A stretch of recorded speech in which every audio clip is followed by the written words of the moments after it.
Hi guys, आप देख रहे हैं मूवी रिसाइटल और मैं आपके लिए जो आज मूवी लेके आई हूँ उसका नाम है before I go to sleep. अगर आपको थ्रिलर मूवीज़ देखना पसंद है तो ये मूवी आपको काफ़ी पसंद आने वाली है। ये 2014 में आई एक थ्रिलर मिस्ट्री है जिसकी IMDb रेटिंग है 6.4। तो बिना टाइम वेस्ट किए हम मूवी का एक्सप्लेनेशन शुरू करते हैं। तो मूवी की शुरुआत में हमें एक 40 साल की औरत जिसका नाम क्रिस्टीन होता है वो दिखाई जाती है, जो एक बेड पे किसी आदमी के साथ सो रही होती है जिसे वो नहीं जानती और ना ही वो उस घर को पहचान पा रही होती है। वो आदमी जब उठता है तो वो उसको बताता है कि उसका नाम बेन है और वो उसका हस्बैंड है और वो दोनों पिछले 14 साल से शादीशुदा हैं। और क्रिस्टीन की ये हालत 10 साल पहले हुए एक कार एक्सीडेंट की वजह से होती है, जिसमें वो अपना दिमागी संतुलन खो देती है और उसे एमनीसिया नाम की एक बीमारी हो जाती है, जिससे वो डेली जो कुछ भी करती है वो रात में सोने के बाद जब सुबह उठती है तो उसे कुछ भी याद नहीं रहता। वो उसे कुछ फ़ोटोज़ भी दिखाता है और उससे कहता है कि तुम आज अपने बैग पैक कर लेना क्योंकि आज उनकी एनिवर्सरी है, वो कहीं बाहर जाने वाले हैं। और ये कहकर वो ऑफिस चला जाता है। बेन के जाने के बाद क्रिस्टीन जब शीशा देखती है तो उसके चेहरे पे कुछ मारने के निशान होते हैं। वो ये देख ही रही होती है कि उसके घर का फ़ोन बजता है और जब वो फ़ोन उठाती है तो दूसरी तरफ डॉक्टर नैश बात कर रहे होते हैं। डॉक्टर नैश क्रिस्टीन को समझाते हैं कि वो बेन से छुप छुप कर उसका इलाज कर रहे हैं और उससे बोलते हैं कि वो अपने कबर्ड में एक कैमरा ढूंढे जिसके अंदर वो डेली जो कुछ भी करती है उनके कहने पर वो रिकॉर्ड कर रही होती है, ताकि वो अपनी मेमोरीज़ बना सके और सब कुछ याद रख सके। फिर मूवी फ्लैशबैक में चली जाती है और हमें 2 हफ्ते पहले के सीन्स दिखाए जाते हैं, जिसमें क्रिस्टीन और डॉक्टर नैश एक कार में जा रहे होते हैं और डॉक्टर नैश उसको बताते हैं कि वो दिमाग के डॉक्टर हैं और वो बेन से छुप छुप कर क्रिस्टीन का इलाज कर रहे हैं। और उन्होंने ही उसे एक कैमरा दिया होता है ताकि वो डेली जो कुछ भी करती है वो रिकॉर्ड कर सके और हर सुबह उसे कॉल करके ये याद दिलाते हैं कि उसके पास एक कैमरा है और उन वीडियोस को देख के उसे सब कुछ याद आता रहता है। और डॉक्टर नैश उसको बताते हैं कि क्रिस्टीन की दिमागी हालत कोई कार एक्सीडेंट की वजह से नहीं होती, बल्कि किसी ने उसे बहुत बुरी तरीके से पीटकर एयरपोर्ट के पास एक होटल में फेंक दिया था, इस वजह से होती है। क्रिस्टीन सोचती है कि शायद बेन ने उसे सब कुछ सच इसलिए नहीं बताया क्योंकि उसे काफ़ी बुरा लगता। इलाज के दौरान क्रिस्टीन को एक लाल बालों वाली औरत की धुंधली धुंधली यादें आती हैं। फिर वो बेन से जाकर पूछती है कि क्या वो ऐसी किसी औरत को जानता है। तो बेन उसको बताता है कि कुछ सालों पहले क्रिस्टीन की एक बेस्ट फ्रेंड हुआ करती थी जिसका नाम क्लेयर था और वो बहुत सपोर्ट करती थी क्रिस्टीन को। पर क्रिस्टीन की ऐसी हालत देखकर उससे देखा नहीं गया और वो धीरे धीरे क्रिस्टीन से दूर हो गई। बेन उसको क्लेयर के कुछ फ़ोटोज़ भी दिखाता है, जिसको ले जाके क्लेयर अपने बाथरूम में चिपका देती है और एक वीडियो रिकॉर्ड करती है। पर जब वो दूसरे दिन सोकर उठती है तो देखती है कि उसके बाथरूम में ऐसी कोई पिक्चर्स नहीं होती, पर कैमरा होने के कारण वो उस वीडियो को देख लेती है और समझ जाती है कि बेन उससे बहुत कुछ छुपा रहा है। उनके जाने के बाद क्रिस्टीन अपने घर में क्लेयर की फ़ोटोज़ ढूंढने लगती है कि तभी उसकी नज़र एक बच्चे की फ़ोटो पे पड़ती है और उसे याद आता है कि उसका एक बेटा भी था। वो काफ़ी गुस्से में होती है। जब बेन घर वापस आता है तो वो उससे पूछती है कि क्या उन लोगों का कभी बेटा भी था। तब बेन उसको बताता है कि हाँ, उनका एक 8 साल का बेटा था जिसकी एक दिमागी बुखार आने के कारण डेथ हो जाती है। और उसने ये सब कुछ क्रिस्टीन से इसलिए छुपा रखा था क्योंकि क्रिस्टीन की पहले से ही दिमागी हालत ठीक नहीं थी। ये सुनकर क्रिस्टीन को काफ़ी बुरा लगता है और वो सोचती है कि वो फालतू में ही बेन के ऊपर शक कर रही थी, जबकि बेन तो उसी को बचा रहा था और वो अकेले ही ये दर्द सहता जा रहा था। उसके बाद क्रिस्टीन ये सारी बातें भी अपने कैमरे में रिकॉर्ड करती है ताकि वो उसको डेली याद रहे कि उसका एक बेटा था जो कि अब मर चुका है और वो भी ये दर्द महसूस कर सके।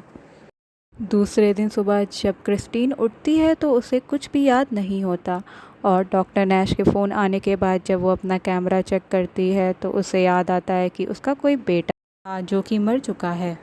उसके बाद वो डॉक्टर नैश से मिलने जाती है और उनको बताती है कि उसे धुंधला धुंधला सा याद आ रहा है कि जिसने उसके ऊपर अटैक किया था उस आदमी का नाम शायद माइक है और ये कहकर वो काफ़ी घबरा जाती है और डॉक्टर नैश को हग करने लगती है कि तभी उसकी नज़र डॉक्टर नैश के आईडी कार्ड पे जाती है जिस पे लिखा होता है माइक नैश।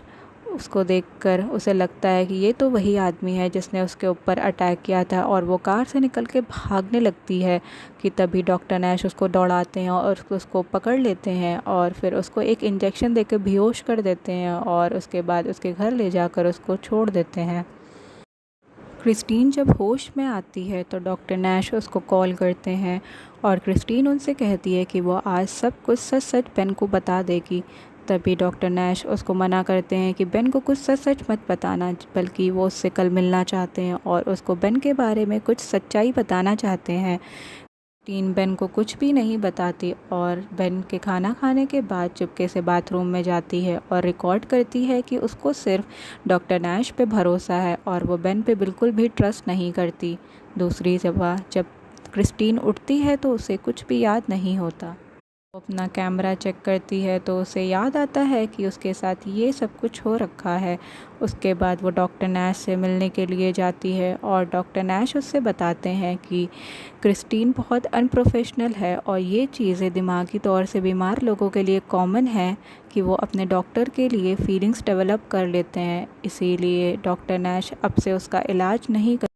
और डॉक्टर नैश क्रिस्टीन को बताते हैं कि 4 साल पहले बेन ने उसे डाइवोर्स दे दिया था और क्लेयर उससे काफ़ी दिनों से कांटेक्ट करने की कोशिश कर रही है, पर बेन नहीं चाहता कि वो उससे कांटेक्ट करे। और ये कहने के बाद वो उसे क्लेयर का नंबर देते हैं। क्लेयर का नंबर मिलने के बाद क्रिस्टीन उसे कांटेक्ट करने की बहुत कोशिश करती है पर उसका फ़ोन नहीं लगता। उसके बाद वो बेन से मिलने उसके ऑफ़िस पहुंच जाती है और बेन से पूछती है कि उसने उसको डाइवोर्स क्यों दिया। अब वो ये बात जानती है। बेन उसको बताता है कि जब उसका बेटा मरा तो उसके बाद वो काफ़ी टूट गया था और वो क्रिस्टीन के साथ नहीं रहना चाहता था, इसीलिए उसने क्रिस्टीन को डाइवोर्स दे दिया था। पर उसने जल्दी ही ये बात रियलाइज़ की और वो फिर से क्रिस्टीन के पास वापस आ गया और क्रिस्टीन का ख्याल रखने लगा। इसके बाद क्रिस्टीन बेन को हक कर लेती है और उसे काफ़ी बुरा लग रहा होता है कि वो बेन के बारे में कितना गलत सोच रही थी। इसके कुछ दिनों के बाद क्लेयर क्रिस्टीन को कांटेक्ट करती है और क्रिस्टीन उससे कहती है कि वो उससे मिलना चाहती है। तो क्लेयर उससे कहती है कि वो उसके घर नहीं आ सकती, वो दोनों कहीं बाहर ही मिल सकते हैं। उसके बाद क्रिस्टीन क्लेयर से मिलने बाहर जाती है और उससे मिलते ही उसे ज़ोर से हक कर लेती है और काफ़ी खुश होती है और क्लेयर से बार बार पूछती है कि क्या उसे उसके पास के बारे में कुछ पता है। तो क्लेयर उसको बताती है कि हाँ, वो जानती है कि क्रिस्टीन का एक एक्स्ट्रा मैरिटल अफेयर था। वो बेन के साथ साथ किसी और को भी डेट कर रही थी, जबकि उनका एक 8 साल का बेटा भी था। ये सुनकर क्रिस्टीन काफ़ी दुखी हो जाती है और सोचती है वो कितनी बुरी औरत है। उसके बाद वो क्लेयर से पूछती है कि उसने उन दोनों से कांटेक्ट क्यों छोड़ दिया, क्यों वो दूर चली गई। तो क्लेयर उसको बताती है कि जब क्रिस्टीन की हालत ख़राब थी, जब वो दिमागी तौर से बीमार थी, तो बेन उसके साथ एक बार इंटीमेट हो गया था, जिसकी वजह से क्लेयर को काफ़ी बुरा लगा और वो उससे अपने आप ही दूर हो गई। ये सुनकर कि क्लेयर और बेन इंटीमेट हुए थे, क्रिस्टीन को काफ़ी बुरा लगता है और वो वहाँ से उठकर जाने लगती है कि तभी क्लेयर उसको रोकती है और उससे माफ़ी मांगती है और उसको एक लेटर देती है और क्रिस्टीन को बताती है कि 4 साल पहले जब बेन उसको डाइवोर्स दे रहा था, तब उसने ये लेटर क्लेयर को दिया था और कहा था कि जब क्रिस्टीन की दिमागी हालत सही हो और वो इस लेटर को पढ़ने के लायक हो तो उसको ये लेटर दे देना, और वो उसको वो लेटर देकर चली जाती है। क्रिस्टीन जब उस लेटर को खोलती है तो उसमें देखती है कि बेन ने लिखा होता है कि वो उसे बहुत प्यार करता है और उसे कभी छोड़ना नहीं चाहता, पर वो उसे सिर्फ़ उसके बेटे के लिए छोड़ रहा है, क्योंकि अब उसका बेटा उसकी ये हालत देखकर काफ़ी डर जाता है और रोज़ रोज़ क्रिस्टीन उसको भूल जाती है। इस तरीके से वो अपने बच्चे को नहीं पालना चाहता और इसीलिए अपने बेटे के लिए वो उसको छोड़कर अलग रहने लगता है। उस लेटर को पढ़कर क्रिस्टीन काफ़ी इमोशनल हो जाती है और जब वो घर जाती है तो एक वीडियो रिकॉर्ड करती है जिसमें वो कहती है कि बेन बहुत अच्छा आदमी है और वो उसका बहुत ज़्यादा ख्याल रखता है और क्रिस्टीन सबसे ज़्यादा उससे प्यार करती है। और उस दिन क्रिस्टीन डिसाइड करती है कि वो बेन को सब कुछ सच सच बता देगी। और वो बेन को जाकर सब कुछ जब सच सच बताती है और बताती है कि वो चुप चुप कर डॉक्टर नैश से मिल रही है, तब बेन काफ़ी गुस्सा हो जाता है और क्रिस्टीन को बहुत ज़ोर ज़ोर से मारता है। तो क्रिस्टीन काफ़ी ज़ख्मी हो जाती है और वहीं पे गिर जाती है। उसके बाद बेन वहाँ से उठकर चला जाता है। क्रिस्टीन घबराकर क्लेयर को फ़ोन लगा देती है और उससे कहती है कि बेन उससे गुस्सा होकर कहीं चला गया है और वो उससे बात करे। उसके बाद क्लेयर उससे कहती है कि वो बेन को ज़रूर समझाएगी और उसके बाद उसे कॉल करेगी। उसके थोड़ी देर के बाद क्लेयर जब क्रिस्टीन को कॉल करती है तो बताती है कि उसने बेन से बात की और बेन कहता है कि उसने तो कई सालों से क्रिस्टीन से बात ही नहीं की। ये सुनकर क्रिस्टीन काफ़ी डर जाती है और क्लेयर उससे पूछती है कि जिस आदमी के साथ वो रह रही है उसका हुलिया कैसा है। जब वो हुलिया को बताती है तो क्लेयर उसको बताती है कि बेन तो ऐसा नहीं दिखता और उससे पूछती है कि वो किस आदमी के साथ इतने सालों से रह रही है और उसको कहती है कि वो वहाँ से भाग जाए। क्रिस्टीन वहाँ से भागने की कोशिश करती है कि तभी बेन वहाँ आ जाता है और उसे मार कर गिरा देता है और फिर रात हो जाती है। क्रिस्टीन सो जाती है। जब वो अगली सुबह उठती है तो उसे कुछ भी याद नहीं होता। दोस्तों, जो शुरुआत में हमें पहला सीन दिखाया गया था वो यहीं का है। क्लेयर के जो चेहरे पे जो चोट थी वो बेन की मार की थी। दोस्तों, यहीं से मूवी प्रेजेंट डे में आ जाती है और उस दिन डॉक्टर नैश के कॉल करने पे जब क्रिस्टीन अपना कैमरा चेक करती है तो उसमें देखती है कि वो कैसे एक्सप्रेस कर रही होती है कि वो बेन से कितना प्यार करती है। और क्योंकि लास्ट वीडियो उसने उसी की रिकॉर्ड की होती है। और दूसरी तरफ बेन क्रिस्टीन का मोबाइल लेके चला जाता है जिसके ऊपर क्लेयर बार बार कॉल करके उससे कांटेक्ट करने की कोशिश कर रही होती है क्योंकि क्लेयर के पास क्रिस्टीन का एड्रेस नहीं होता। और उसके बाद बेन डॉक्टर नैश से मिलने के लिए हॉस्पिटल में जाता है और उनसे कहता है कि मेरी बीवी से दूर रहो। और वहीं से क्रिस्टीन को कॉल करता है कि क्या तुम रेडी हो, क्योंकि उन दोनों को शाम में कहीं बाहर जाना होता है। उसके बाद बेन क्रिस्टीन को लेके एक होटल में जाता है। वो होटल उसी एरिया के पास होता है जहाँ पर कुछ सालों पहले क्रिस्टीन अटैक करके पड़ी हुई मिली थी। उस होटल में जाने के बाद बेन उससे बताता है कि वो ही माइक है जिसके साथ कुछ सालों पहले क्रिस्टीन का एक्स्ट्रा मैरिटल अफेयर चलता था। ये सुन के क्रिस्टीन काफ़ी शॉक्ड रह जाती है और उसे याद आता है कि बहुत सालों पहले वो इसी होटल में माइक से मिलने आई थी।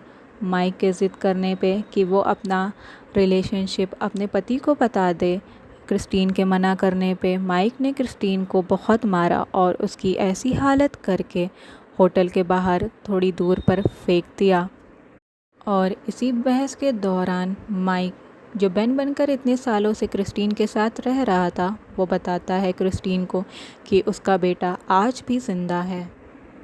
वो क्रिस्टीन से बताता है कि वो उससे कितना प्यार करता है और वो अब बेन की लाइफ जीते जीते थक गया है। अब वो माइक बन के क्रिस्टीन के साथ रहना चाहता है। ये कहकर वो क्रिस्टीन की सारी वीडियोस डिलीट कर देता है और वो क्रिस्टीन से कहता है कि अब उन दोनों को हमेशा साथ ही रहना चाहिए।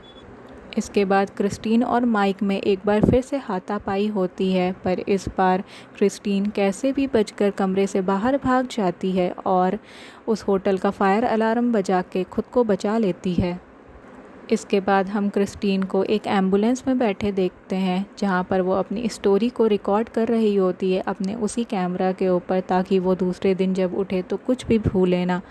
उसके दूसरे दिन क्रिस्टीन एक हॉस्पिटल में उठती है जहाँ पर डॉक्टर नैच उससे मिलने आए होते हैं। वो एज अ फ्रेंड उससे मिलने आते हैं। वो क्रिस्टीन को बताते हैं कि जिस भी आदमी ने क्रिस्टीन के साथ ये सब कुछ किया उसके अगेंस्ट स्ट्रिक्ट एक्शन लिए गए हैं और उसको सज़ा ज़रूर मिलेगी। और डॉक्टर नैश उससे बताते हैं कि उससे मिलने कोई आया है बाहर। जब वो बाहर की ओर देखती है तो देखती है कि असली बेन उससे मिलने आया होता है और उसके साथ उसका बेटा जिसका नाम एडम होता है वो भी मिलने आया होता है। उसे देखकर क्रिस्टीन काफ़ी खुश हो जाती है और उसके बाद धीरे धीरे उसकी मेमोरी वापस आने लगती है। तो दोस्तों, मूवी यहीं पे एंड हो जाती है। तो दोस्तों, आपको मूवी कैसी लगी ये आप कमेंट सेक्शन में ज़रूर बताइएगा। तब तक मूवी रिसाइटल देखते रहें, लाइक करें, शेयर करें और सब्सक्राइब करें हमारे चैनल मूवी रिसाइटल को।